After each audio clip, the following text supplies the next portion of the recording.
হাই বন্ধুসকল, চাব পাৰিছে জলকীয়া খেতি আমাৰ বগীবিল চাপৰিত। এসব জলকীয়া খেতি জৈৱিক খেতি কৰিছোঁ আমি। আৰু এইজন আমাৰ ভিন্দু MI লাইফষ্টাইলৰ প্ৰডাক্ট আনিছে এবাৰ, আৰু ইউজ কৰি কেনেকৈ পাইছে সুধো তেওঁকে। আমি এতিয়া বৰ্তমান MI বীৰ আৰু MI ষ্টিকাৰ বুলি কৈ এটা দৰৱ আছে, সেইটো দৰৱ দি এতিয়া পোকৰ কাৰণে মাৰা হৈছে। কেঁকুৰা বেমাৰটোৰ কাৰণে মাৰা হৈছিলে, কেঁকুৰা বেমাৰটো এৰিছে এতিয়া। চব পাতবিলাক কোচ খাই আছিলে, এৰি দিছে। এতিয়া পোকৰ দৰৱটো মাৰি দিছোঁ, পাতবিলাক আৰু ধুনীয়া হ'ব। এইখিনি বৰ বেছি দিনৰ পুলি নহয়, এইখিনি প্ৰায় এমাহ দিন হৈছে আৰু কমপ্লিট। এই প্ৰডাক্টটোৰ আপুনি মানে হেৰি চব কেনেকৈ পাইছে? বৰ্তমান দৰৱ মাৰি যোৱাৰ পিছততো নানা ধৰণৰ পোক বহুত আঁতৰত গুচি গৈছে, মানে ওলাইছে মানুহে।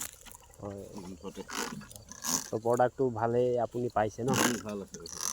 ঠিক আছে দিয়ক।